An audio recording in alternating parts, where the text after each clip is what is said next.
வணக்கம் மக்களே. இன்றைக்கி 12வது நாள். இன்றைக்கி நான் காலையில் எழுந்தோடனே பிரேக்ஃபாஸ்ட் அண்டு லஞ்சை ப்ரிப்பேர் பண்ண ஸ்டார்ட் பண்ணிட்டேன். அதுக்கப்புறம் குக்கும்பர் அண்ட் கேரட் அதை தான் நான் டெய்லியும் எடுக்கிறேன். அதையும் நான் கட் பண்ணிட்டு அதை பேக் பண்ணிட்டேன். அதுக்கப்புறம் ஃபிஷ் ஆயில் அண்ட் மல்டிவியம் எடுத்துகிட்டு காலேஜ் கிளம்பிட்டேன். காலேஜுக்கு போயிட்டு வீட்டுக்கு வந்துட்டு ஒரு ஃபன் ஆயிடுச்சு. வீட்டுக்கு வந்துட்டு ஒரு 1/2 hour தூங்கலான்னு நினச்சேன். ஆனால் 9:30 வரை தூங்கிட்டேன். அதுக்கப்புறம் 10 o'clock போனேன். அங்கே பார்த்தா NRFM கேங் ஒரு கேமியோ கொடுத்துருந்தாங்க. அவங்களுக்கு பார்த்துட்டு அதுக்கப்புறம் இன்றைக்கி லெக் டே மேனுவல் ஸ்குவாட்ஸ்லேருந்து ஸ்டார்ட் பண்ணேன். அது ஒரு 3 sets 15 reps போட்டேன். அதுக்கப்புறம் என்கிட்ட நிறைய பேர் கேட்டாங்க, எப்படி நீ திடீர்னு ஸ்டார்ட் பண்ணீங்க இதுன்னு. இது எனக்கு நானே கொடுத்த மோட்டிவேஷன் தான் இது. எனக்கு யாரும் இந்த மோட்டிவேஷன்லாம் கொடுக்கல. எனக்கு நானே ஸ்டார்ட் பண்ணணுன்னு தோணுச்சு. அப்படியே ஸ்டார்ட் பண்ணிட்டேன். எதுவும் யோசிக்கவே இல்லை.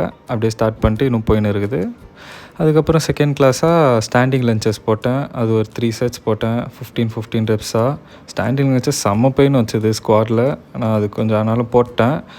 அது முடிச்சுட்டு அதுக்கப்புறம் லெக் எக்ஸ்டென்ஷன் போட்டேன். அது ஒரு 3 sets போட்டேன். அதுக்கப்புறம் ரொமானியம் டெட் லிஃப்ட் போட்டேன். அதுவும் ஒரு 3 sets போட்டேன். அதுவும் செம்ம வலி ஹாம்ஸ்ட்ரிங்கில்.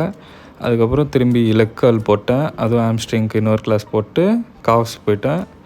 காவ்ஸும் ஒரு 3 sets இதில் போட்டேன். அதுக்கப்புறம் ஸ்மித் மிஷினில் காவ்ஸ் போட்டேன். அதை ஆனால் காட்டல. அதுக்கப்புறம் ஜிம் முடிச்சுட்டு கார்டியோ பண்ணல இந்த வாட்டி. அப்படியே பைக் எடுத்துகிட்டு கொஞ்சம் நேரம் லேட் நைட்னால கொஞ்சம் அப்படியே ஊர் சுற்றின்னு இருந்தேன். லேட்டாக போயிட்டு வீட்டுக்கு போனேன். லேட்டாக வீட்டுக்கு போயிட்டு 2 முட்டை தோசை சாப்பிட்டு அதுக்கப்புறம் வே ப்ரோட்டீன் எடுத்து டேயை க்ளோஸ் பண்ணிட்டேன்.